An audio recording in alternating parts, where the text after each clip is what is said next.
اعوذ باللہ من الشیطان الرجیم بسم اللہ الرحمن الرحیم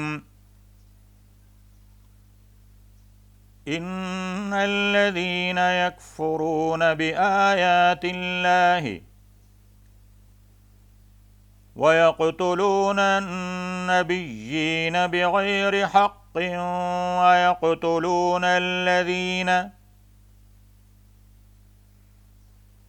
وَيَقْتُلُونَ الَّذِينَ يَأْمُرُونَ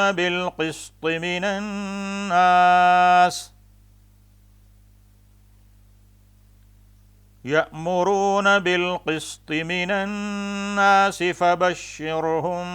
بعذاب أليم أولئك الذين حبطت أعمالهم في الدنيا والآخرة وما لهم من ناصرين صدق اللہ مولانا العظیم۔ ہاں وہ لوگ اللہ تعالی کی آیات کے جو منکر ہیں اور شہید اللہ کے نبیوں کو ناحق کرنے والے ہیں، اور انصاف کا حکم کریں جو لوگ وہ قتل انہیں کرتے ہیں۔ پیارے خوش خبری دو انہیں، ہیں ان کو دکھ بھری سزائیں۔ یہ ہیں وہ اعمال اکارت جن کے دنیا اور عقبی میں، اور نہیں ان بدبختوں کا کوئی مدد دینے والوں میں۔ They who deny Allah's verses and unjustly slay the prophets and kill those enjoining justice, give them news of painful anguish. These, fruitless are their deeds in this world and in hereafter, and for them to save from Allah's torment there is no helper. یہاں بیان فرمایا خاص طور پر ان اہل کتاب کا، بنی اسرائیل کا، کہ جو اللہ تعالیٰ کی آیات کے منکر ہوئے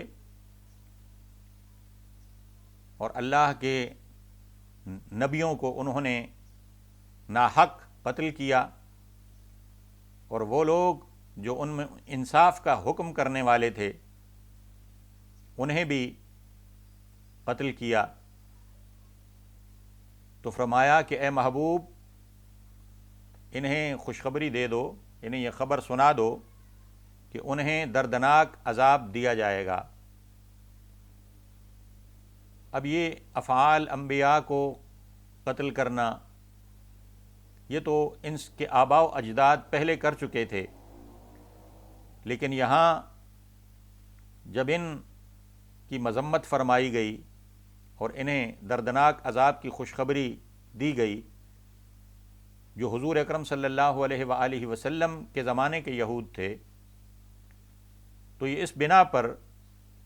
کہ وہ اپنے آباء و اجداد کے ان بدترین افعال کو برا نہیں جانتے تھے،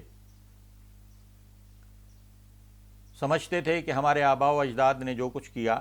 ٹھیک کیا۔ گویا ان کے دلوں میں بھی ان انبیاء کی ویسی ہی عداوت تھی، اور وہ لوگ جو انصاف کے ساتھ ان میں حکم کرنے والے تھے ان کی عداوت بھی ان کے دلوں میں بھی ویسی ہی تھی۔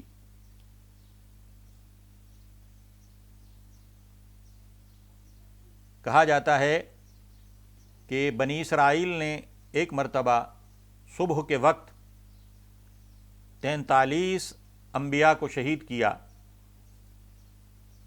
پھر جب ان میں سے 112 عابد نیک لوگ اٹھے اور انہوں نے انہیں نیکیوں کا حکم کیا اور برائیوں سے منع کیا، تو اسی روز شام کے وقت انہیں بھی قتل کر دیا۔ تو یہ ان کی روش تھی، انبیاء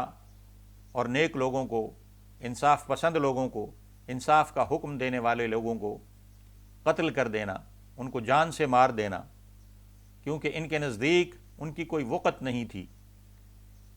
اللہ پاک اپنے حبیب لبیب صلی اللہ علیہ وآلہ وسلم کے صدقے قرآن پاک کی تعلیمات کو سمجھنے کی توفیق عطا فرمائے، اور یہ لوگ جن کی مذمت اس آیت میں کی گئی اس بنا پر کی گئی کہ یہ اپنے آباء و اجداد کے فعل پر راضی تھے، اللہ تعالی ہمیں تمام تر قبیح عادتوں سے بچائے، صرف اور صرف وہی راہ اور وہی روش اپنانے کی توفیق عطا فرمائے جو اس کے حبیب لبیب صلی اللہ علیہ وآلہ وسلم نے ہمارے لیے متعین فرمائی۔ رمضان المبارک میں آپ کے ساتھ یہ تھوڑی بہت گفتگو کرنے کا موقع ملتا رہا قرآن پاک کے حوالے سے۔ اللہ تعالیٰ میری طرف سے اس بیان کرنے کو قبول فرمائے، اور آپ تمام حضرات کی نے صبر کے ساتھ سماعت فرمائی، دل جمعی کے ساتھ سماعت فرمائی۔ اللہ تعالیٰ آپ پر اپنی ڈھیروں رحمتیں نازل فرمائے، اور اللہ تعالیٰ ہم سب کا حامی و ناصر ہو، اور روز محشر سرکار دو عالم صلی اللہ علیہ وآلہ وسلم کی شفاعت سے ہمیں بہرہ مند فرمائے، اور رمضان المبارک کی ساعتوں میں جب کہ یہ رمضان المبارک ہم سے الوداع ہو رہا ہے، وداع ہو رہا ہے، رخصت ہو رہا ہے، اللہ پاک کی بارگاہ میں خصوصی التجا ہے کہ وہ اس رمضان کو ہمارے لیے شفاعت کا ذریعہ بنائے۔ وما علینا الا البلاغ المبین۔